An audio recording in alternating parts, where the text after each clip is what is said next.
Hai, selamat pagi semuanya, kelas 3.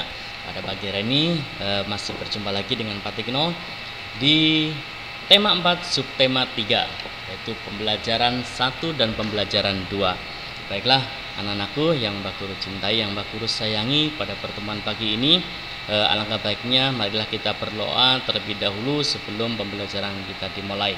Silakan berdoa sesuai ajaran dan agama kalian masing-masing. Berdoa dipersilahkan. Ya, berdoa selesai. Baiklah anak-anakku yang Mbak Guru sayangi, Mbak Guru cintai, pada pagi hari ini kita sudah masuk tema 4 subtema 3. Yang pertama di sini ada muatan bahasa Indonesia, yaitu menemukan kalimat saran dalam teks percakapan tentang kewajiban dan hak dalam bertetangga. Kita itu dapat menemukan kalimat saran dalam sebuah teks percakapan. Ya, jadi kita itu dapat menemukan kalimat saran itu dalam sebuah teks percakapan. Teks percakapan seperti apa sih? Kalau kita kenal itu seperti dialog. Kan? Teks percakapan itu apa? Teks percakapan itu adalah teks yang berisi pembicaraan antara dua orang atau lebih tentang suatu topik. Nah, ini adalah teks percakapan. Ya, teks yang berisi tentang pembicaraan antara dua orang atau lebih tentang suatu topik. Nah, sekarang topik itu apa? Nah, topik itu adalah pokok pembahasan. Pokok pembahasan contohnya seperti apa? Nah, misalnya pembahasan tentang kewajiban dan hak dalam bertetangga. Ini topik pembahasannya. Contoh lain misalnya pembahasan tentang menjaga kebersihan lingkungan di sekolah. Ini juga suatu topik ataupun pokok pembahasan. Di sini juga ada muatan SPDP, seni budaya dan prakarya, yaitu tentang bentuk-bentuk gambar dekoratif. Gambar dekoratif ini banyak ditemukan pada benda-benda karya kerajinan. Kalau kalian misalnya itu pernah lihat itu guci, kan? Sebuah guci yang besar itu di situ biasanya terukir gambar-gambar dekoratif. Nah, pada guci, pada lemari itu juga ada suatu gambar dekoratif, ataupun pada kain batik. Dan itu juga di situ terdapat yang namanya gambar dekoratif. Tujuan gambar dekoratif itu apa? Nah, tujuan membuat gambar dekoratif yaitu memberikan kesan indah pada benda yang digambar.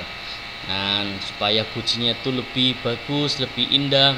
Coba kalau misalnya gucinya polos, warnanya hanya putih saja, kan? Tapi kalau kita hiasi dengan gambar dekoratif, ada gambar hewan, ada gambar tumbuhan, itu akan memperindah benda tersebut.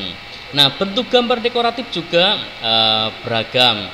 Misalnya ada bentuk hewan, ada bentuk tumbuhan, juga ada gambar di situ juga dalam geometris. Dan ini adalah salah satu contoh gambar dekoratif itu bermotif hewan. Ini ada boleh kupu-kupu, boleh capung, boleh yang lainnya. Itu dari yang namanya unsur hewan. Di sini juga ada gambar dekoratif bermotif tumbuhan. Nah, tumbuhan boleh yang penting itu tumbuhan, boleh bunga matahari, bunga bunga melati, bunga mawar. Di situ terdapat daunnya. Yang penting itu satu unsur pada suatu yang namanya tumbuhan. Nah, ini juga ada gambar dekoratif bermotif yang namanya geometris. Nah, geometris. Nah, ini berbentuk ada kotak-kotak, ada seperti wajik, ada juga bisa dibuat dengan lingkaran dan geometris. Nah, coba ini adalah contoh dari kain batik. Ayo sebutkan motif gambar dekoratif apa dalam kain batik berikut. Siapa yang tahu? Ada yang tahu? Ya, betul. Dan ini adalah gambar dekoratif motif tumbuhan. Mengapa? Karena di sini terdapat ada daun, ada bunga, dan itu ada rantingnya juga. Ini adalah motif contoh dari gambar dekoratif motif tumbuhan di sini. Dan pada pembelajaran 2 di sini menyusun kalimat saran berdasarkan teks tentang kewajiban dan hak dalam bertetangga. Kalimat saran dapat disusun berdasarkan teks tentang topik tertentu, misalnya kewajiban dan hakku dalam bertetangga.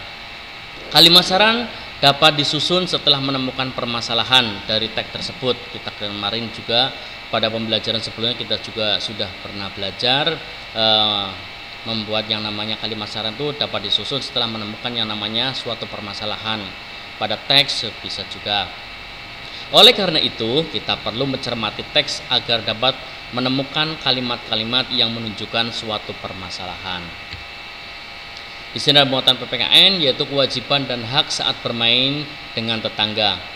Bagaimana sih kewajiban dan haknya? Nah, sikap menghargai dan menghormati hak tetangga saat bermain bersama ini merupakan salah satu kewajiban sebagai anggota masyarakat. Nah, sikap ini sangat dibutuhkan untuk hidup dalam masyarakat yang sangat beragam sehingga dapat menciptakan suatu yang namanya kerukunan dan kedamaian di lingkungan masyarakat. Ini termasuk pengamalan Pancasila, yaitu sila ketiga, dan menciptakan suatu persatuan, kedamaian, kerukunan di sini. Dan baiklah anak-anakku yang Pak Guru sayangi, yang Pak Guru cintai, di sini Pak Guru akan menyampaikan tugas kepada kalian semuanya. Yang pertama, tugas bahasa Indonesia Bupenan 3B. Pada halaman 146 di situ tuliskan kalimat saran yang terdapat dalam teks percakapan tersebut. Nanti di sana ada teks percakapan, silakan kalian baca. Silakan nanti kalian tulis kalimat saran dari teks dialog tersebut atau teks percakapan tersebut. Yang kedua yaitu SPDB seni budaya dan prakarya. Kalian silakan menggambar gambar dekoratif, ya, yaitu motifnya motif geometris. Dan silakan nanti kalian kirim di MS Team dan Pak Guru akan menunggu jawaban kalian atau pekerjaan kalian di MS Team. Oke, sampai jumpa lagi, sampai ketemu lagi dengan Pak Tikno pada pembelajaran yang akan datang. Sampai jumpa lagi. Oke, salam untuk kelas 3 semuanya. Semoga sukses dan selalu menjaga kesehatan, selalu cuci tangan, menggunakan masker apabila hendak berpergian ke luar rumah. Salam sehat kelas 3 semua.